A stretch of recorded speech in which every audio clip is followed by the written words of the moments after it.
All right, guys. So all that is left is the floor. I've been putting it off because it's going to be a big stinky mess. I've got to frame up the outside edge here so it doesn't leak out, and pour and mix the epoxy and do all that. I got the other wall nailed in. I did have an issue. I've never seen styrene curl up before, so I had to peel the door off and add more tape at the top, middle, and the bottom. I only had tape here and here. I guess I used too thin of stuff. I don't know what it was. The paint, I don't think would be what made it draw up, unless it was the rust or the streaking grime that we used on it. But I had to throw some stuff in it and do some mock-ups tonight just to check it out. Got the lighting bar basically installed. I just nailed that in. Those two LED lights that we talked about a couple videos ago. Cleaned up the wiring a little bit. I'm digging it so far. I had some issues with the electrical, so I've got a variety of plugs and outlets and things, and I couldn't find them this time. I looked on Shapeways everywhere. This was an old light switch I had. The electrical is a lot more simple than I intended. I did want to have the breaker box over on this side and have power on this side also with outlets, and I couldn't find the switches or the outlet plugs that I liked. I'll show you the ones I've got. They're the ones like this. Those were gray. I think they were Hoyfab on Shapeways, but they're not in his store anymore.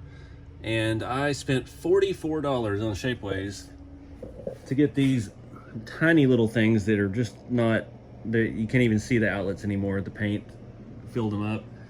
So I canceled that plan and just went on with just one outlet switch. You know, this is still just a world of make-believe, so it is what it is. I did want to have kind of like 2 or 3 outlets, and I was going to do things plugged into them and stuff like that, but oh well. It also, I kind of screwed up. I didn't drill the holes for the conduit until I already built the walls. Afterthought. Then I couldn't find the outlets, and I had to keep building, so yeah, ended up getting ahead of myself. I had a big stink the other day at Lowe's. I was trying to buy some of this, I don't even know what size this is now. Some of this conduit. It's just steel dowel rods, basically, from the hardware section at Lowe's and Home Depot. And I go to Lowe's, and they had one piece left and didn't have a label on it. And this poor girl was trying to help us on the phone with the manager. The manager wouldn't come out and look at it, telling me that what I was saying it was, based off the color code on the end of it, didn't exist. So needless to say, I'm more disappointed in Lowe's than I was already. So I used to work there, so I have lots of reasons to be disappointed in them. But yeah, this shop's going to be a lot better for filming since we have 2 sides. I can get, we can get shots over here. We can get shots over here if I move my Dremel. Got my Dremel hanging up there. So I just put some stuff in it, make a reel tonight for Instagram and TikTok and Facebook and all that. So yeah, I'm gonna call it a night, and then start looking at pouring this flooring tomorrow. Pouring the flooring.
All right, guys, I'm ready to wrap this video up here.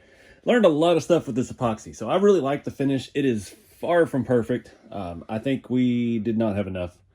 It needed to be thicker. 2, the wood, it will bond to wood. I did check that before I did all this, but the wood was not A, clean enough because I never prepped things enough, and B, wasn't level. I got the whole shop as level as I could. I realized the wood inherently has a bow in it, of course, so yeah, it's not bowed up here in the center. That's actually some of the smoother parts, but yeah, it's just not perfect. There's a lot of spots in it, which I think is just wood pieces, shavings, bits, tiny things that were underneath it, and it translated through to the surface. But I dig it. I think the color's perfect. It's got the reflection that looks like pretty good. You know, it looks like a finished floor would. We've got the edges of the brick and the post. It's all over those. You know, looking back, we probably could have taped that off and peeled it later. I don't know. The sides of it, where I'd walled it in, that did not work well. That wood is very thin and very delicate, and the outer layer of it pretty much stayed attached to the base. You can see a little bit down here, we had a little bit of leakage, and I hit it with a sander, which is probably not the best idea. This stuff is still, I imagine, very toxic. It doesn't have a very strong smell. When I was pouring it last night, I did last thing before I went to bed, got the feeling a little woozy, but it didn't smell. It wasn't like lacquer thinner or anything even like that at all. So just something to use caution with.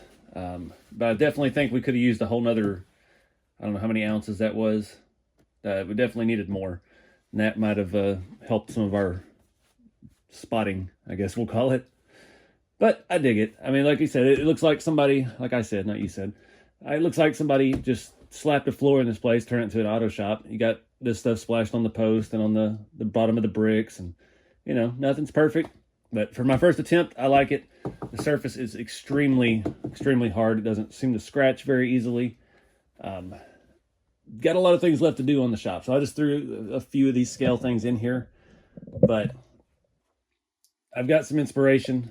Somebody shared some pictures of one of their shops on Facebook, and they had some tremendous amounts of stuff in it, you know, and it looked like Grandpa's old barn. It was just full of cool things. So I wanted to take this a lot further. That kind of stuff's going to take time to find lots of little scale things, more pieces and ins and outs. And I mean, we can make shelves and put on the wall and pack them full of stuff, racks hanging from the ceiling. You know, we get wild with it.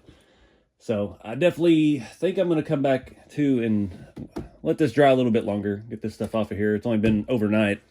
It hasn't even been 20 hours since I poured it, and it is very solid. So, but I'm gonna give it another couple days. I think I want to come back and put some dirt and stuff in the cracks, so it looks like stuff's getting kicked off to the sides, but definitely far from done. But this is gonna wrap this build up for a little while, and yeah, I'll leave it there.